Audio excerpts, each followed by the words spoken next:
सुशासन की पहली शर्त है कानून का राज। ये मस्जिद थी, मस्जिद है और इंशाअल्लाह ताला मस्जिद रहेगी। एक डबल इंजन की सरकार है, डेमोग्राफी को भी नहीं बदलने देगी।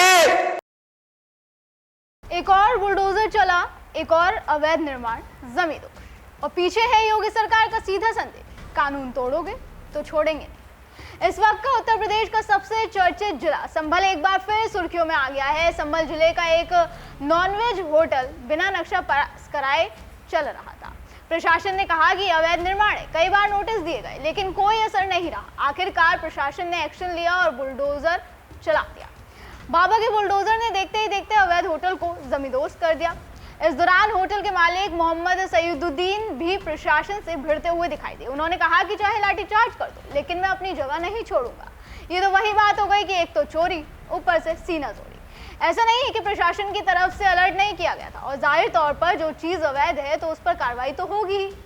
जैसे कि मैंने अभी कहा कि ये होटल बिना नक्शा पास कराए बनाया गया था, लिहाजा संबंधित विभाग ने 12 जुलाई को होटल संचालक को अवैध निर्माण हटाने का नोटिस भी जारी किया था। फिर भी जब मोहम्मद सईदुद्दीन की तरफ से इस पर कोई कार्रवाई नहीं की गई तो नायब तहसीलदार और विनिमय क्षेत्र कार्यालय के अधिकारी बुलडोजर लेकर मौके पर पहुंच गए और उन्होंने आरबी एक्ट की धारा 10 के तहत कार्रवाई करते हुए अवैध निर्माण को पूरी तरह से ध्वस्त कर दिया। लेकिन होटल मालिक ने जो आरोप लगाए उसने सभी को चौंका दिया। उनका कहना है कि ये सब राजनीतिक दबाव का नतीजा है। बुलडोजर से कार्रवाई के वक्त ही होटल संचालक और वहां मौजूद भीड़ ने विरोध करना शुरू कर दिया। संचालक ने आरोप लगाया कि प्रशासन सत्ता के दबाव में काम कर रहा है और उनकी दुकान का मामला अभी भी कोर्ट में विचाराधीन है। उसने ये भी कहा कि वो पुलिस से पिटने, मरने और जेल जाने के लिए तैयार है लेकिन अपनी जगह नहीं छोड़ेंगे। जिसके बाद हयातनगर थाने की पुलिस और पीएससी को बुलाया गया ताकि हालात को संभाला जा सके। लेकिन जब बाबा का बुलडोजर पहुंचता है तो वो अपना काम करके ही लौटता है। होटल पर एक्शन लिया गया और उसे गिरा दिया गया।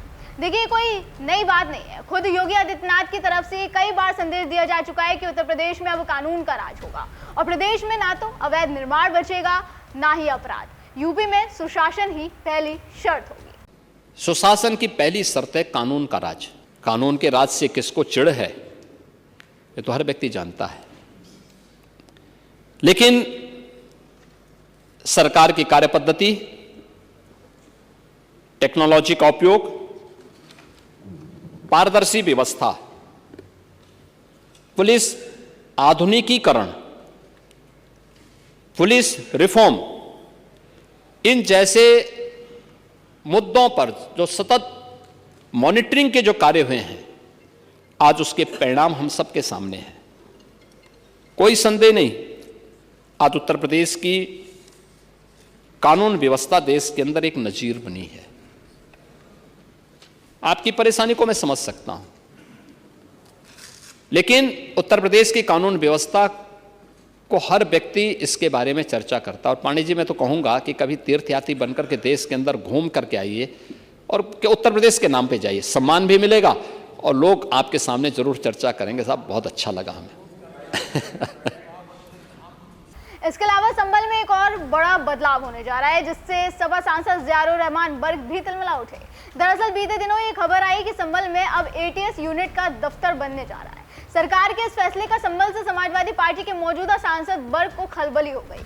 उन्होंने कहा कि संभल को मुसलमानों को परेशान करने के लिए बनाया जा रहा है, लेकिन समझ के परे है कि एटीएस बनने से मुसलमानों को खतरा कैसे हो सकता है, क्योंकि हिंसा के बाद संभल में अपने आप में एक संवेदनशील जिला बन गया है और एटीएस का मकसद वहां सुरक्षा बढ़ाना ही तो है, जिससे वहां कानून व्यवस्था बनी रहे और कोई भी अगर कानून तोड़ने की कोशिश करे तो उस पर तुरंत कार्रवाई की जाए। अब इस पे सपा के सांसद को क्या दिक्कत हो रही है ये किसी को भी समझ नहीं आ रहा।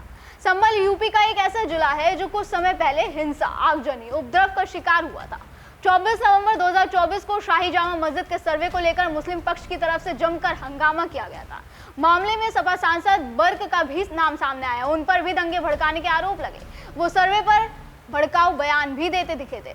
उन्होंने कहा था कि चाहे यहाँ 10 ड्रोन कैमरे ही क्यों न ला दिए जाए, यहाँ मस्जिद थी, मस्जिद है और इंशाअल्लाह मस्जिद रहेगी।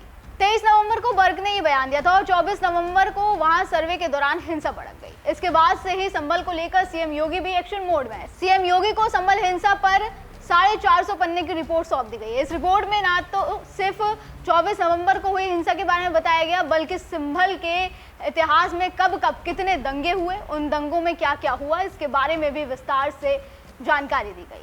संभल की न्यायिक हिंसा रिपोर्ट में डेमोग्राफी बदलाव का भी जिक्र किया गया, जिसमें बताया गया कि कभी 45% यहाँ हिंदू थे, जो आज घटकर 15 से 20% रह गए। लिहाजा सीएम योगी की तरफ से भी चेतावनी दी गई है कि अब डेमोग्राफी के साथ कोई भी खिलवाड़ नहीं होने दिया जाएगा।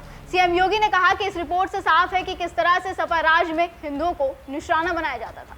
आपने कल देखा होगा न्यूज़पेपरों में, आज के न्यूज़पेपर में और कल के विजुअल मीडिया और सोशल मीडिया रंगे हुए थे। संभल में 24 में वहां पर जिस प्रकार का दंगा करने की एक साजिश हुई थी, उस दंगों की साजिश का कल जो कमीशन, न्यायिक कमीशन बना था, न्यायिक कमीशन ने अपनी रिपोर्ट दी है और न्यायिक कमीशन की उस रिपोर्ट के कुछ अंश सामने आए हैं। कैसे समाजवादी पार्टी और कांग्रेस के समय में चुन चुन करके हिंदुओं को निशाना बनाया जाता था, कैसे उनकी डेमोग्राफी को, उनकी जनसांख्यिकी को कम करके लगातार उन पर अत्याचार करवाए जाते थे, कैसे दंगे करवा करके हिंदू विहीन कर दिया जाता था क्षेत्रों को। लेकिन आज एक डबल इंजन की सरकार है, डेमोग्राफी को भी नहीं बदलने देगी और जो भी डेमोग्राफी को बदलने का दुस्साहस करेगा उसको स्वयं पलायन करने के लिए मजबूर होना पड़ेगा, क्योंकि अब बिना भेदभाव के शासन की योजना का लाभ हर नागरिक को प्राप्त हो रहा है। तो सीएम योगी का संदेश साफ है कि डबल इंजन की सरकार के राज में डेमोग्राफी नहीं बदलने दी जाएगी। अब हिंदुओं को पलायन होने पर मजबूर नहीं होना पड़ेगा और कोई ऐसा करने का दुस्साहस करेगा तो उसे खुद यहां से पलायन करना पड़ेगा। यही वजह है कि सरकार की तरफ से संभल पर एक के बाद एक बड़े फैसले लिए जा रहे हैं, जिससे अराजक तत्वों, कट्टरपंथियों के साथ साथ न जाने क्यों समाजवादी पार्टी की भी बेचैनी बढ़ने लगी है। अब देखना होगा कि आगे योगी सरकार की तरफ से क्या कुछ और एक्शन लिया जाता है, लेकिन एक बात तो तय है कि अब कट्टरपंथियों की और अराजकता फैलाने वालों की खैर नहीं होने वाली और संभल को उसकी नई पहचान मिलने जा रही है। दर्शकों, इस पर आपका क्या कहना है हमें कमेंट करके जरूर बताएं। फिलहाल आज की वीडियो में बस इतना ही, अगली बार फिर होगी मुलाकात। आप देखते रहें जीएनपी इंडिया, हर खबर भरोसे के साथ।